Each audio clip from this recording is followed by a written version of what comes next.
10 tips ibu minimalis membuat rumah rapi, nyaman, dan anti kumuh. Sebelum lanjut lagi, jangan lupa untuk klik tombol subscribe, share, dan like ya. Makasih. Dan kita lanjut sekarang. Halo bunda semua, semoga semuanya sehat selalu ya. Rasanya kok pengen nangis ya. Kalau lihat isi rumah yang isinya cuma tumpukan barang yang katanya berguna, tapi nyatanya cuma jadi sarang debu dan bikin mata sepet. Fenomena rumah kumuh di tengah gempuran tren belanja online itu nyata banget. Apalagi sekarang algoritma media sosial. Pinter banget ngeracunin kita buat beli barang gemas yang ujungnya cuma berakhir di pojok ruangan. Menurut sebuah artikel dari Psikologi Hunian, rumah yang terlalu penuh itu ternyata bisa bikin tingkat stres ibu rumah tangga naik drastis karena otak kita terus-menerus memproses gangguan visual dari barang-barang tersebut. Jadi, yuk kita bahas gimana caranya jadi ibu minimalis biar rumah tetap rapi, nyaman, dan yang paling penting adalah jauh dari kesan kumuh tanpa harus bikin dompet teriak histeris. Tips pertama yang paling krusial adalah mulai berani menyortir barang atau decluttering dengan prinsip butuh, bukan cuma sekadar mau. Coba deh, bunda cek lemari baju. Kalau ada daster yang karetnya sudah melar sampai ke lutut, tapi masih disimpan karena alasan kenangan, itu saatnya dilepaskan saja ke tempat sampah. Bayangkan, kalau daster itu dibuang, lemari jadi lebih lega, dan kita tidak perlu lagi berantem sama tumpukan kain setiap kali mau ambil baju pergi. Minimalis itu bukan berarti rumah kosong melompong seperti kantor kelurahan, tapi tentang menyisakan barang yang benar-benar memberikan manfaat nyata buat keseharian kita di rumah. Selanjutnya, tips kedua adalah mengadopsi aturan satu masuk satu keluar yang sangat ampuh buat ngerem nafsu belanja kita yang kadang suka lepas kendali. Jadi, kalau bunda nekat beli panci baru yang warnanya estetik itu, bunda harus rela mengeluarkan satu panci lama yang bagian bawahnya sudah hitam legam buat dikasih ke orang atau dibuang. Jangan sampai koleksi panci di dapur malah bertumpuk sampai ke langit-langit sementara yang dipakai cuman itu. Itu saja setiap hari. Maka dengan cara ini, jumlah barang di dalam rumah akan tetap stabil dan tidak akan pernah ada drama lemari dapur meledak karena kepenuhan beban. Tips ketiga adalah membatasi area penyimpanan barang karena semakin banyak laci yang kita punya, biasanya semakin giat juga kita menimbun barang tidak jelas. Kadang kita merasa butuh lemari tambahan. Padahal masalah utamanya adalah barang kita yang terlalu banyak, bukan tempatnya yang kurang luas. Coba batasi kotak penyimpanan untuk mainan anak. Kalau kotaknya sudah penuh, ya artinya jangan beli mainan baru lagi, kecuali ada mainan lama yang disumbangkan. Ibu minimalis itu harus tega sama diri sendiri demi kewarasan jangka panjang. Karena rumah rapi itu sumber kebahagiaan yang tidak bisa dibeli dengan perintilan harga seribuan. Kemudian tips keempat adalah melakukan pembersihan rutin yang terjadwal supaya kotoran tidak menumpuk. Jadi, daki rumah yang susah dihilangkan. Jangan tunggu sampai debu setebal kasur dulu baru mau gerak, tapi cicil saja sedikit demi sedikit setiap hari dengan teknik yang santai tapi pasti. Misalnya pagi hari fokus bersihkan area dapur setelah masak. Lalu sore hari cukup bereskan ruang tamu dari sisa-sisa remahan biskuit anak yang berceceran. Pembersihan yang konsisten itu jauh lebih ringan daripada kita harus kerja bakti seharian penuh sampai pinggang.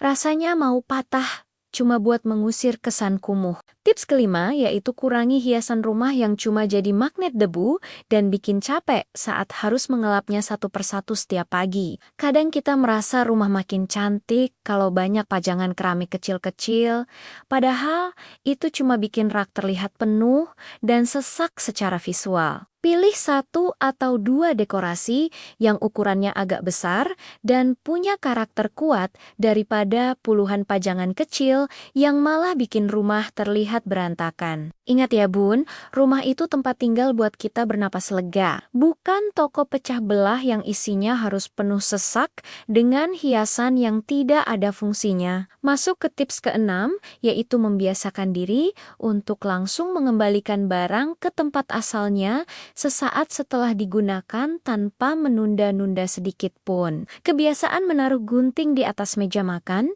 atau membiarkan kunci motor tergeletak di sofa adalah awal mula terjadinya kekacauan di dalam rumah kita. Kalau kita disiplin naruh barang pada tempatnya, kita tidak perlu lagi lari-lari keliling rumah sambil teriak tanya ke suami atau anak di mana letak barang itu. Rumah yang rapi itu lahir dari kebiasaan kecil yang dilakukan secara terus-menerus, bukan dari mukjizat yang datang tiba-tiba saat kita sedang tidur siang. Tips ketujuh adalah pilih furnitur yang punya fungsi ganda atau multifungsi supaya tidak terlalu banyak perabotan yang memakan ruang di lantai rumah kita. Misalnya, Bunda bisa pakai tempat tidur yang bagian bawahnya ada laci rahasia buat simpan spray atau selimut tebal yang jarang dipakai sehari-hari dengan furnitur yang cerdas. Rumah mungil pun bisa terasa sangat luas karena tidak banyak gangguan barang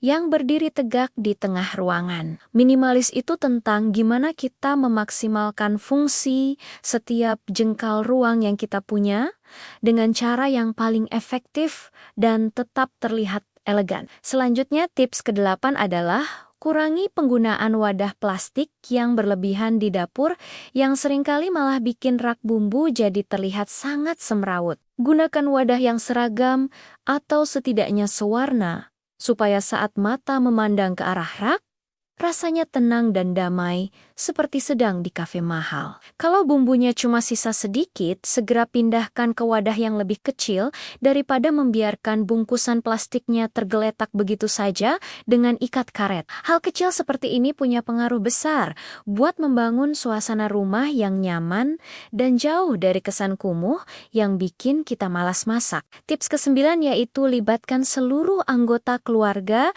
dalam menjaga kerapian rumah supaya tugas ini tidak hanya jadi beban di pundak bunda seorang diri. Ajari anak-anak buat beresin mainannya sendiri dan minta suami buat taruh baju kotor langsung ke keranjang.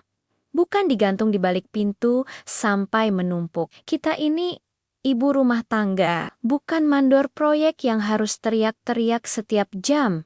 Cuma buat nyuruh orang rumah beresin bekas makannya sendiri. Kerja sama tim yang baik akan bikin rumah selalu dalam kondisi prima dan Bunda punya lebih banyak waktu buat maskeran atau sekadar ngopi cantik. Terakhir, tips yang nomor 10 adalah selalu belanja dengan daftar yang jelas dan tetap teguh pada pendirian saat melihat diskon besar-besaran di pusat perbelanjaan. Jangan mudah tergoda tulisan beli 2 gratis 1 kalau sebenarnya kita cuma butuh satu barang saja karena yang satu lagi itu cuman bakal jadi sampah di rumah. Minimalis itu bukan soal pelit tapi soal bijak dalam mengelola apa yang masuk ke dalam ruang hidup kita agar tidak jadi beban pikiran di kemudian hari. Dengan menerapkan ke-10 tips ini, saya yakin rumah Bunda bakal berubah jadi tempat yang paling menenangkan